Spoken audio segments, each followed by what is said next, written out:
The Elephant Island Chronicles presents The Two Churches of Quawket from Short Sixes, Stories to be Read While the Candle Burns, by H.C. Bunner, illustrated by F. Opper, narration by 11 Labs. Forward by Gio Marin.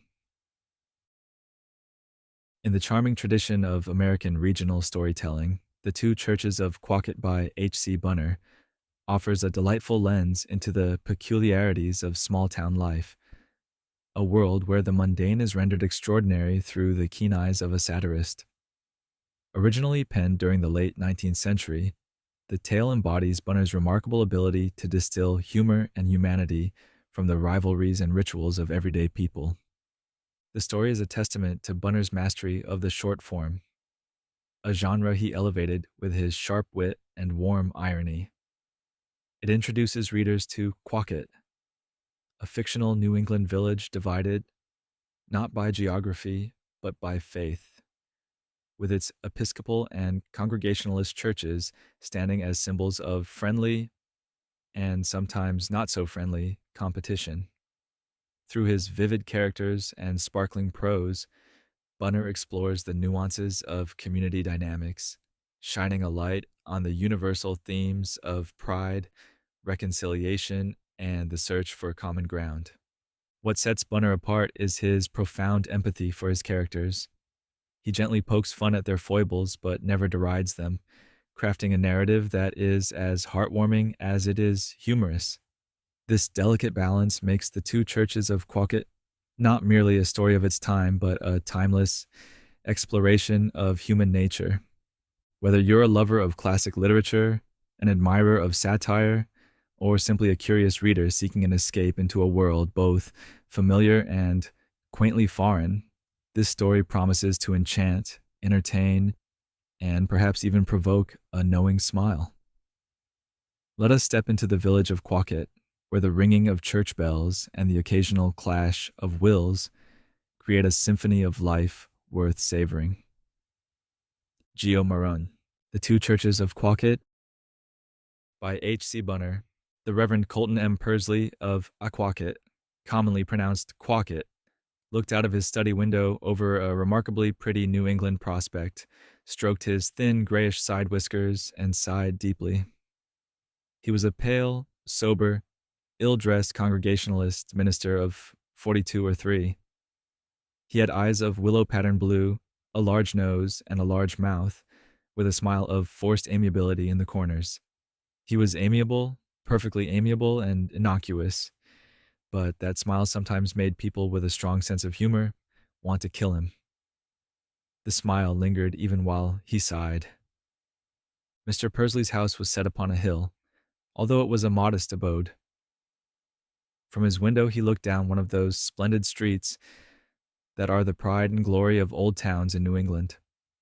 A street 50 yards wide, arched with grand Gothic elms, bordered with houses of pale yellow and white, some in the homelike, simple yet dignified colonial style, some with great Doric porticos at the street end, and above the billowy green of the treetops rose 2 shapely spires, one to the right, of granite, one to the left, of sandstone. It was the sight of these 2 spires that made the Reverend Mr. Pursley sigh. With a population of 4,500, Quawket had an Episcopal church, a Roman Catholic church, a Presbyterian church, a Methodist church, a Universalist church, very small, a Baptist church, a hall for the Seventh-day Baptists, used for secular purposes every day but Saturday, a Bethel, and the 2 churches, as everyone called the first and second congregational churches. 15 years before, there had been but one congregational church, where a prosperous and contented congregation worshipped in a plain, little old-fashioned red brick church on a side street. Then, out of this very prosperity, came the idea of building a fine new freestone church on Main Street. And, when the new church was half built, the congregation split on the question of putting a rain box in the new organ. It is quite unnecessary to detail how this quarrel over a handful of peas grew into a church war, with ramifications and interlacements and entanglements and side issues and undercurrents and embroilments of all sorts and conditions. In 3 years, there was a first congregational church in freestone, solid, substantial, plain, and a second congregational church in granite, something gingerbready but showy and modish. For there are fashions in architecture as there are in millinery, and we cut our houses this way this year and that way the next. And these two churches had half a congregation apiece and a full size debt, and they lived together in a spirit of Christian unity on Capulet and Montague terms. The people of the first church called the people of the second church the Sadducee Cedars because there was no future for them, and the people of the second church called the people of the first church the Pharisee Mies. And this went on year after year, through the winters when the foxes hugged their holes in the ground within the woods about Quawket, through the summers when the birds of the air twittered in their nests in the great elms of Main Street. If the first church had a revival, the second church had a fair. If the pastor of the first church exchanged with a distinguished preacher from Philadelphia, the organist of the second church got a celebrated tenor from Boston and had a service of song. This system after a time created a class in both churches known as the floats, in contradistinction to the pillars. The floats went from one church to the other according to the attractions offered. There were, in the end, more floats than pillars. The Reverend Mr. Pursley inherited this contest from his predecessor. He had carried it on for 3 years. Finally, being a man of logical and precise mental processes, he called the headmen of his congregation together and told them what in worldly language might be set down thus. There was room for one congregational church in Quawket and for one only. The flock must be reunited in the parent fold. To do this, a masterstroke was necessary. They must build a parish house, all of which was true beyond question, and yet the church had a debt of $20,000 and a parish house would cost $15,000. And now the Reverend Mr. Pursley was sitting at his study window, wondering why all the rich men would join the Episcopal Church. He cast down his eyes and saw a rich man coming up his path who could readily have given $15,000 for a parish house and who might safely be expected to give $1.50 if he were rightly approached. A shade of bitterness crept over Mr. Pursley's professional smile. Then a look of puzzled wonder took possession of his face. Brother Joash Hitt was regular in his attendance at church and at prayer meeting, but he kept office hours in his religion, as in everything else, and never before had he called upon his pastor. 2 minutes later, the minister was nervously shaking hands with Brother Joash Hitt. "I'm very glad to see you, Mr. Hitt," he stammered. "Very glad. I'm surprised," suggested Mr. Hitt grimly. "Won't you sit down?" asked Mr. Pursley. Mr. Hitt sat down in the darkest corner of the room and glared at his embarrassed host. He was a huge old man, bent, heavily built, with grizzled dark hair, black eyes, skin tanned to a mahogany brown, a heavy square underjaw, and big leathery dewlaps on each side of it that looked as hard as the jaw itself. Brother Joash had been all things in his long life. Sea captain, commission merchant, speculator, slave dealer even, people said, and all things to his profit. Of late years, he had turned over his capital in money lending, and people said that his great claw-like fingers had grown crooked with holding the tails of his mortgages. A silence ensued. The pastor looked up and saw that Brother Joash had no intention of breaking it. "Can I do anything for you, Mr. Hitt?" inquired Mr. Pursley. "Yes," said the old man. "Ye can. I believe you generally get something over and above your celery when you preach a funnel sermon." "Well, Mr. Hitt, yes, it is customary." "How much?" "The usual honorarium is $10. "The what?" The fee. Will you write me one for $10? Why, why, said the minister nervously. I didn't know that anyone had died. There ain't no one died as I know. It's my funnel sermon I want. But, my dear Mr. Hitt, I trust you are not, that you won't, that life's a rope of sand, parson.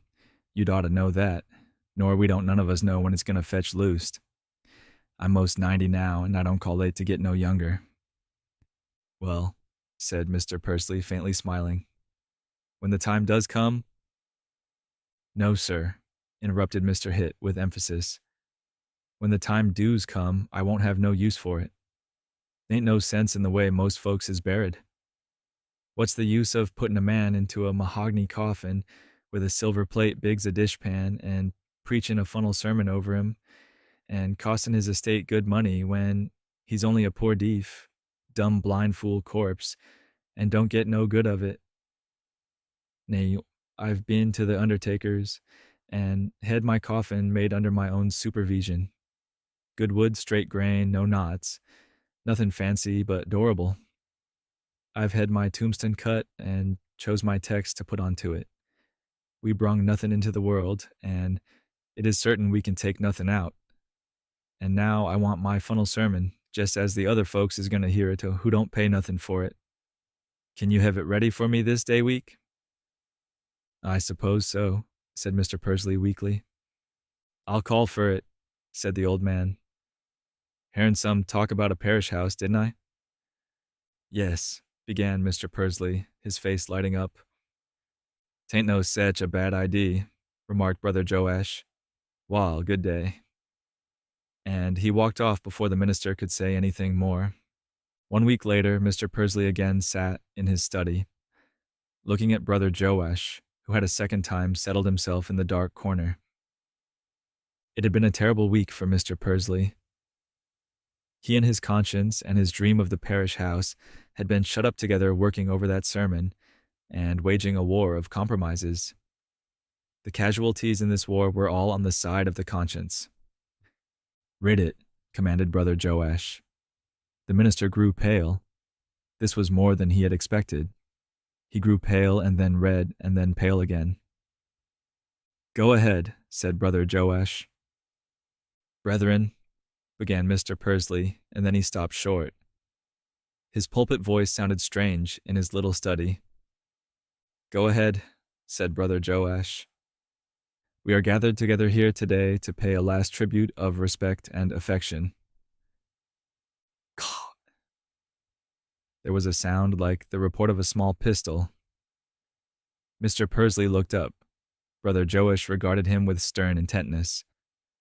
To one of the oldest and most prominent citizens of our town, a pillar of our church, and a monument of the civic virtues of probity, industry, and wisdom, a man in whom we all took pride, and clock.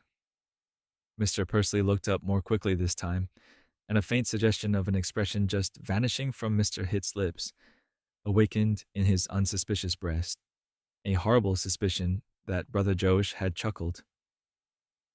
"Whose like we shall not soon again see in our midst.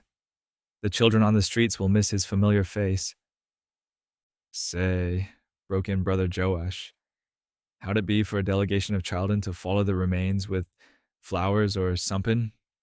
They'd volunteer if you give 'em the hint, wouldn't they?" "It would be unusual," said the minister. "All right," assented Mr. Hitt. "Only an idea of mine. Thought they might like it. Go ahead." Mr. Pursley went ahead, haunted by an agonizing fear of that awful chuckle, if chuckle it was. But he got along without interruption until he reached a casual and guarded allusion to the widows and orphans without whom no funeral oration is complete. Here the metallic voice of Brother Joash rang out again. "Say, ef the widders and orphans send a wreath, or a gates ajar, if they do, mind ye, you'll ever put atop of the coffin where folks'll see it, won't ye?" "Certainly," said the Reverend Mr. Pursley hastily. His charities were unostentatious, as was the whole tenor of his life.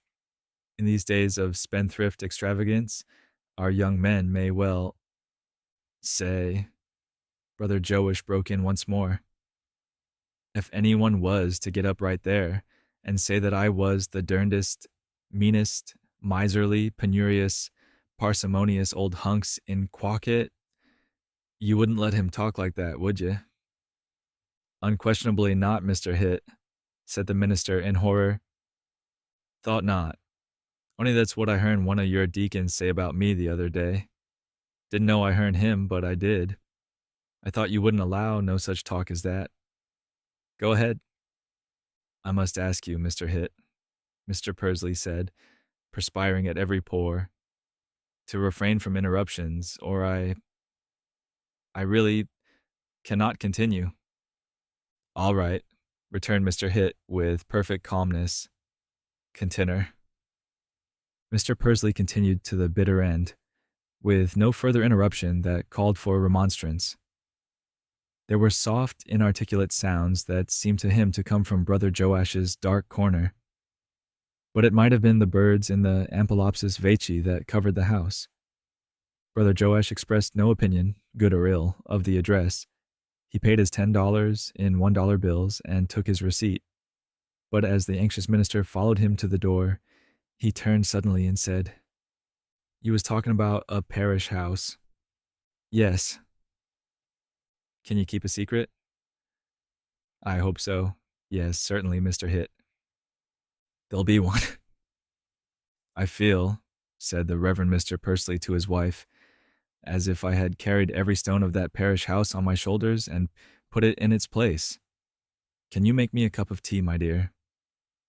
The summer days had begun to grow chill, and the great elms of Quawket were flecked with patches and spots of yellow when, early one morning, the meager little charity boy whose duty it was to black Mr. Hitt's boots every day, it was a luxury he allowed himself in his old age, rushed, pale and frightened, into a neighboring grocery and cried, "Mist Hitt's dead."